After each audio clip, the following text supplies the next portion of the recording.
Nabi mengatakan addu 'alaiha bin nawajid. Pegangi. Jadi kalau gigit yang kuat. Gigit nawajid itu ada gigi geraham yang kuat. Kalau gigit ini bisa copot.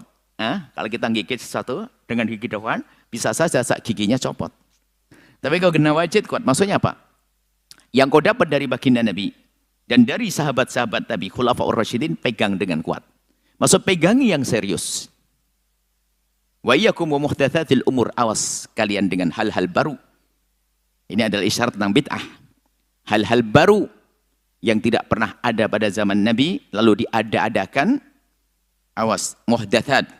Yang muhdatsat dalam takbir nabawi yang lain menurut ungkapan Nabi disebut bid'ah. Fa inna kulla bid'atin, sebab segala sesuatu yang baru adalah dhalalah. Dalam riwayat yang lain Imam tambahannya adalah wa kullu dhalalatin finnari, semua kesesatan ada di dalam neraka.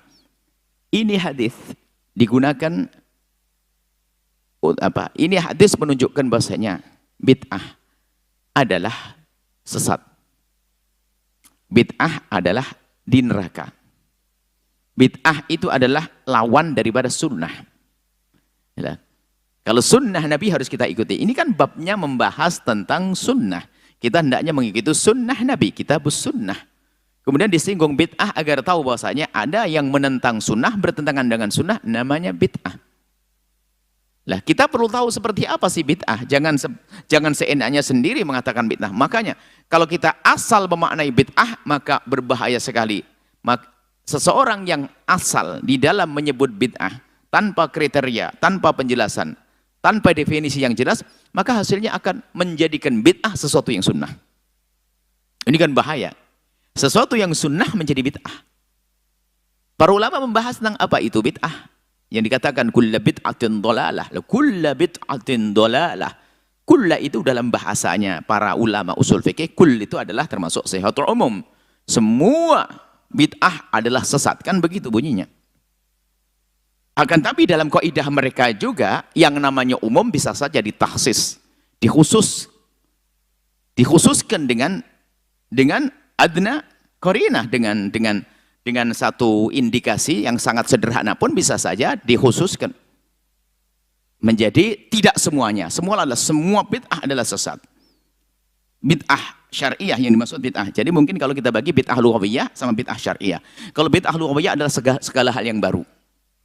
Jelas kalau segala hal yang baru, bid'ah lughawiyah tentu dibagi yang baru, yang baik, yang baru, yang jelek, itu ada. Baru secara bahasa. Cuman yang kita bahas adalah bid'ah syariah. Karena yang bicara hikmah adalah sahibus syariah. Nabi, kita nggak membahas masalah bid'ah lughawiyah. Kalau kita kirim kepada bid'ah lughawiyah, bid'ah menurut bahasa, iya. Bid'ah atau muhdats, hal yang baru diadakan. Bid'ah itu adalah dari abda atau mubtadi'. Bid'ah itu dari kata baru maknanya. Mubtadi' orang yang membuat hal-hal yang baru. Mubtadi'.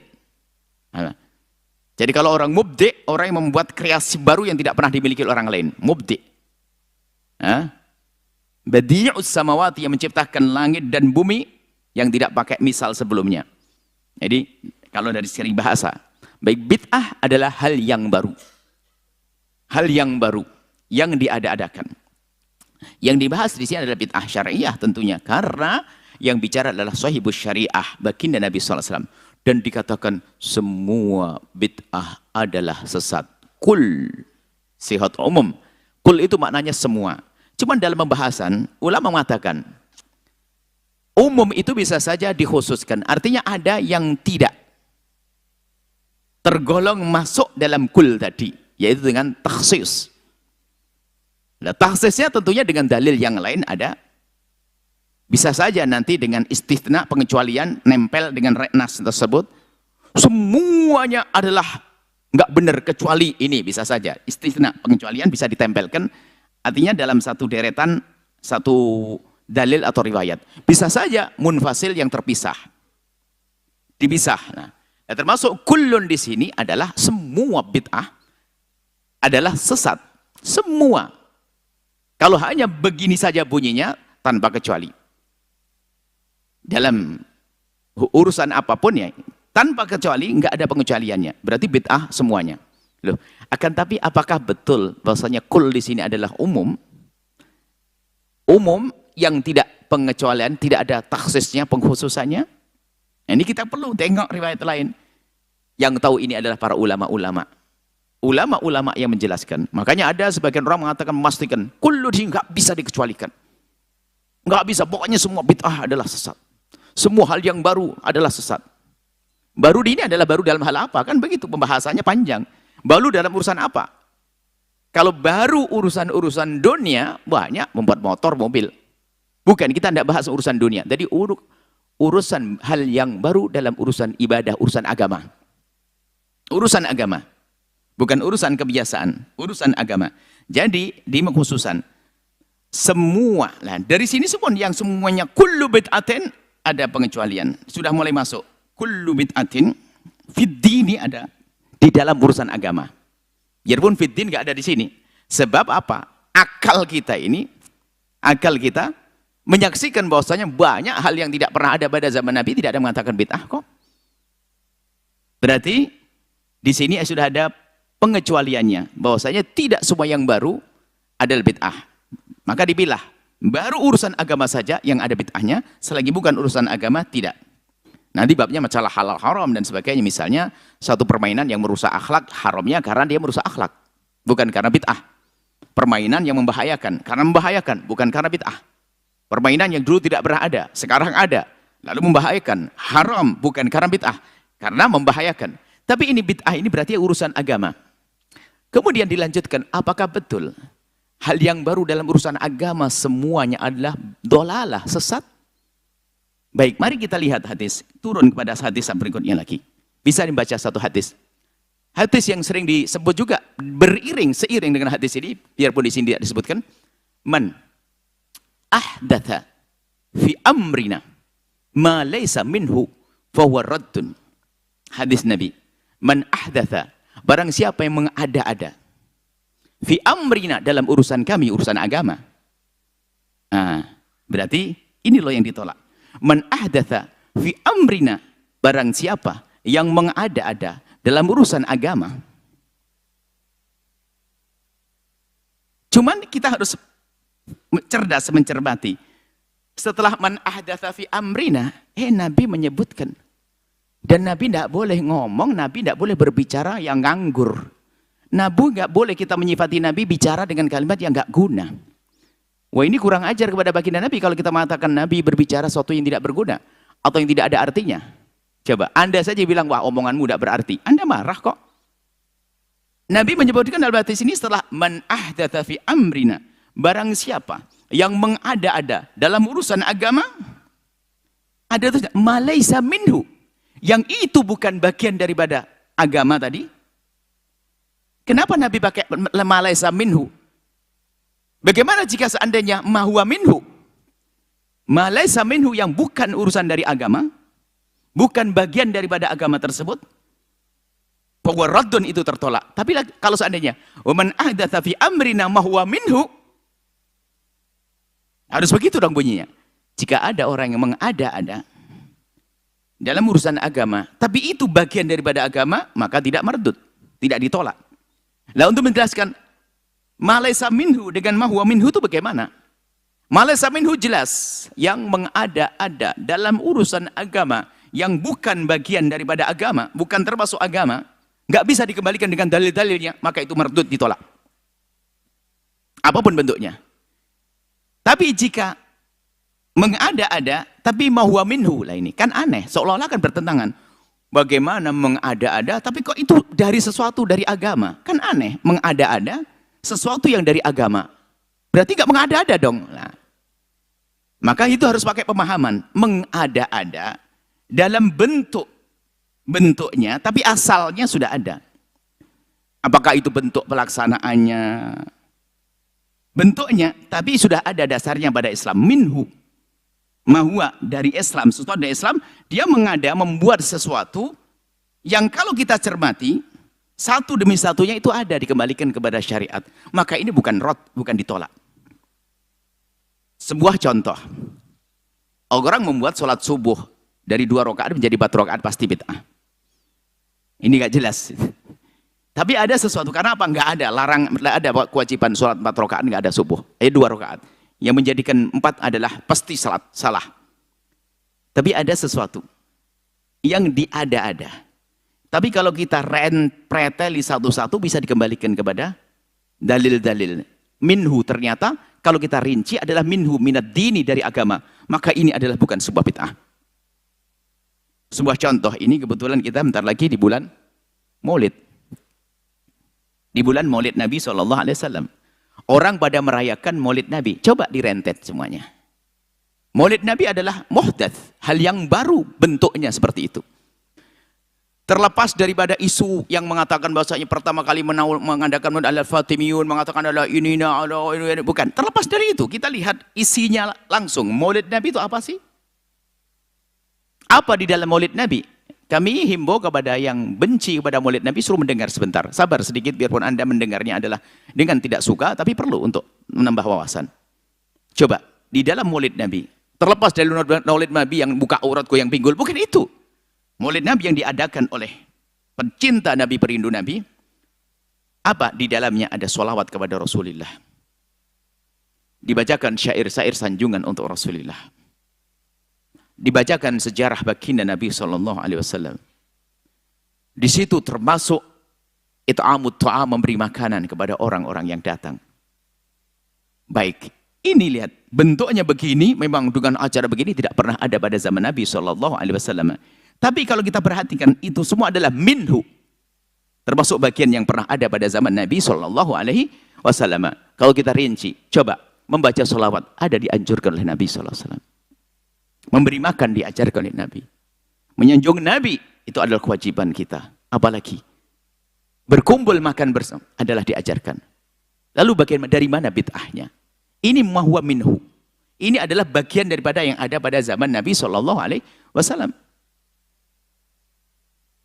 Dan ini akan didukung dengan riwayat lagi yang ketiga. Man sanna fil islami sunnatan hasanatan. Barang siapa di dalam Islam punya kreasi yang baik, maka dia akan dapatkan pahala. Dan nanti mengikuti setelahnya pahala. Ini kan perkumpulan yang bagus. Makanya waktu mengatakan perayaan Maulid Nabi adalah bid'ah, dari mana? Dari mana pembid'ahan? Suruh mengerinci satu persatu amalan daripada Maulid Nabi SAW.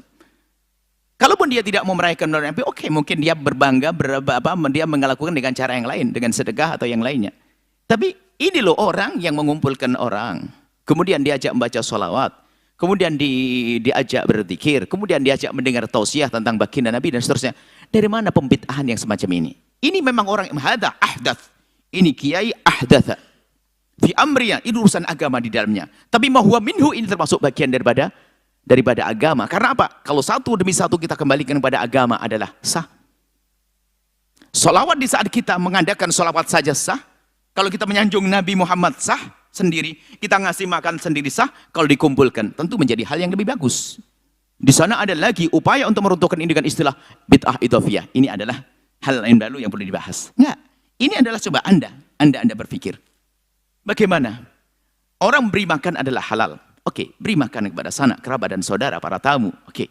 Setelah itu adakan ceramah, boleh. Adakan ceramah dia, sah, ya kan? Setelah itu mengadakan ceramah. Habis itu sambil ceramah ke sholawatan. Habis sholawatan apa lagi? Ada sanjungan kepada Muhammad, selesai. Cuman kenapa di saat kita beri gelar ini peringatan Maulid Nabi jadi haram, kan aneh. Dari mana ini semuanya terjadi? Kan begitu. Kita perlu jujur loh dalam menilai ilmu itu. Menilai satu amalan. Jangan serta-merta kita mengatakan bid'ah, sesat dan sebagainya. Man sanna fil islami sunnatan hasanatan. Membuat satu program atau budaya, tradisi yang baik dalam Islam, kemudian diikuti oleh orang yang datang setelahnya, maka dia akan dapatkan pahala orang yang mengamalkan setelahnya. Nah, ini perayaan Maulid Nabi.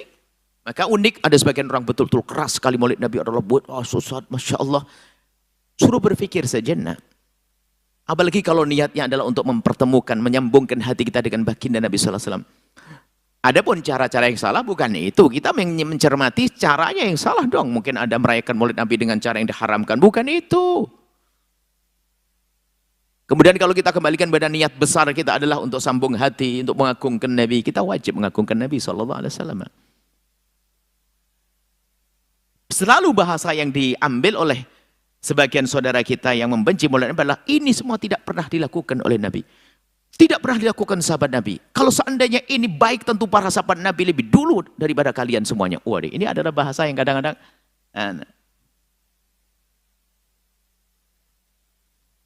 sahabat Nabi SAW sibuk dengan baginda Nabi setiap saat, perang dengan baginda Nabi. Kita nggak pernah perang. Sahabat Nabi setiap hari melihat Nabi, maka kecintaannya semakin tambah. Kita nonton sinetron. Tidak kita kenalkan dengan Nabi, tambah lupa dengan Nabi. Kita beda. Jangan Anda itu hari ini sok merasa Anda hidup dengan Nabi, saat itu lupa. Kalau nggak ada maulid Nabi saja nggak ingat. Kalau nggak ada dibacakan sejarah Nabi, kita nggak kenal Nabi.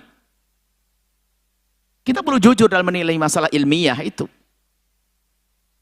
Sehingga maka para ulama perlu mendefinisikan bahasanya bid'ah itu apa sih? Sebagian dengan begitu gampang yang mendefinisikan bid'ah adalah semua hal yang baru adalah bid'ah. Oh, entar dulu. Atau semua yang tidak dilakukan Nabi adalah bid'ah. Tidak dilakukan Nabi adalah bid'ah. Ini adalah definisi yang sangat sederhana. Sederhana. Perlu penjelasan dong. Masa semua yang tidak dilakukan Nabi adalah bid'ah? Alangkah banyak yang bid'ah yang dilakukan. Oleh sahabat Nabi pun juga melakukan. Karena ada sahabat Nabi mengadakan sesuatu yang tidak pernah ada pada zaman Nabi. Kan begitu. Akan tapi definisi bid'ah harus dijelaskan. Maka para ulama mendefinisikan bid'ah setelah itu. Tadi kan gambaran. Kami tidak bicara tentang definisi. Tapi gambaran tentang memaknai bid'ah itu kayak apa. Setelah itu kita sampai kesimpulan sudah. Jadi Anda sudah yakin deh setelah itu merayakan maulid Nabi tidak usah ragu lagi. Biarpun sifatnya kelas besar, nasional, atau kelas kabupaten, regional, atau setelah itu lokal, sampai kelas rumah ya. Kalau enggak, paling tidak di rumah kita nyembelih ayam, untuk senang ada sholawatan dan diceritakan Nabi, selesai. Dan itu bukan sebuah bid'ah. Dan harus kita yakini bahwa itu bukan bid'ah. Maka yang mengatakan bid'ah dari sisi mana? Coba, kalau dengan pemahaman rentetan 3 hadis. Kalau baca jangan hadis yang pertama saja. Hadis yang kedua. Hadis pertama ada di apa? Kullu bid'atin dhalalah. Hadis kedua adalah apa? Man ahdatsa fi amrina. Suruh baca. Setelah yang ketiga adalah man sallallahu alaihi wasallam. Suruh gabungkan ini. Apakah bisa membid'ahkan amalan orang yang melaksanakan perayaan Maulid Nabi sallallahu alaihi wasallam? Jadi yang menjadi masalah adalah mengamalkan hadis satu. Wah, kullu bid'atin dhalalah. Enggak membaca hadis Nabi yang lainnya. Seperti itu. Nah, kemudian para ulama mendefinisikan definisi yang banyak sekali, di antaranya definisi yang ditulis kalau Imam Asy-Syatibi sendiri sangat watat dalam urusan dalam urusan sunnah ini, bahkan cenderung beliau adalah tegas dalam hal ini. Tapi kita ambil definisinya saja. Imam Syatibi mendefinisikan ada beberapa belas definisi sebetulnya. Paling sederhana misalnya atau paling mudah misalnya Imam Syatibi menghadirkan beberapa definisi, di antaranya ini. Yang namanya bid'ah adalah thariqatun fid dini, cara beragama, bukan cara jual beli, bukan cara bepergian naik pesawat, mobil, itu bukan cara bepergian, bukan cara bercocok tanam. Jadi pakai alat ini jadi bid'ah nanti. Pakai apa? Alat traktor dan sebagainya. Bukan itu. Cara fiddini, thariqatun fiddini. Cara beragama, bukan cara bercocok tanam, bukan cara bepergian, bukan cara makan. Thariqatun fiddini mukhtara'atun. Mukhtara'atun itu diada-ada, ahdath. Tudahi syariat, menandingi yang ada dalam syariat. Yuqsadu bisuluki alaiha, tujuan yang lakukan itu semua adalah al-mubalaghatu fit ta'abbudi, berlebihan dalam ibadah. Enggak puas sholat subuh lagi seger-segernya kok cuma 2 rakaat, tambah deh. Kayaknya antara waktu subuh dengan waktu zuhur ini jamnya panjang. Coba aja zuhur dengan maghrib ada asarnya. Tapi kita antara subuh dengan zuhur kok tidak ada. Saya buat deh jam 9. Nah, ini ya nggak boleh, itu bid'ah.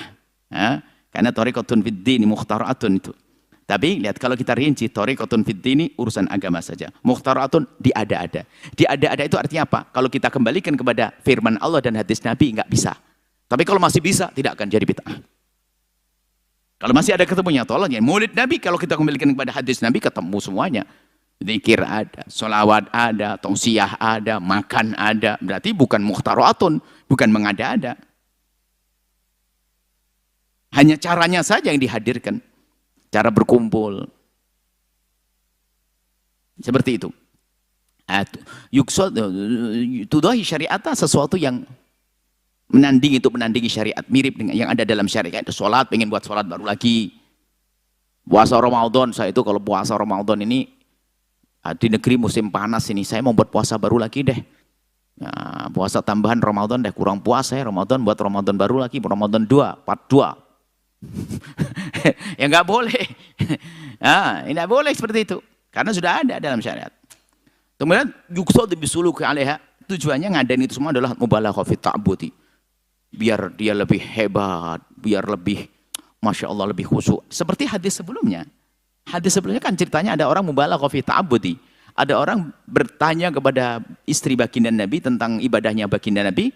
Di saat mendengar cerita baginda Nabi kalau ibadah begini, 3 orang yang bersumpah, demi Allah aku tidak akan menikah. Demi Allah aku tidak akan makan di siang hari, aku akan puasa terus. Demi Allah aku tidak akan tidur malam. 3 orang. Nabi dengar marah. Aku paling mulianya manusia, aku paling takwanya manusia.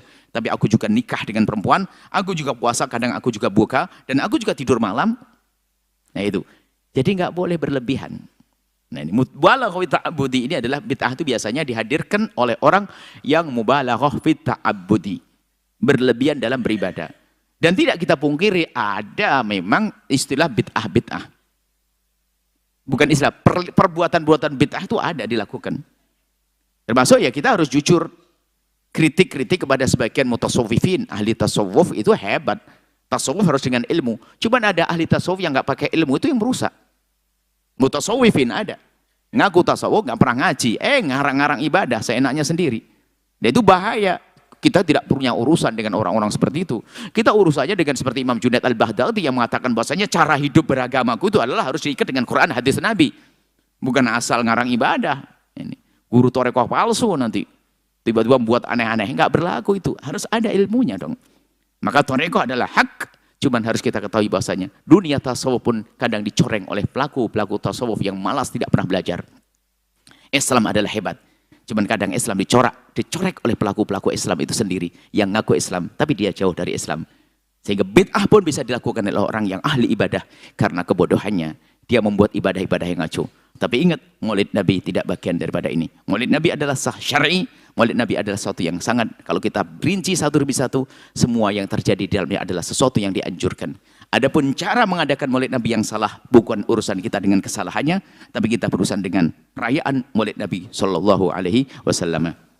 Setelah Anda menyaksikan video ini, jangan lupa berselawat kepada baginda Nabi Muhammad Sallallahu Alaihi Wasallam.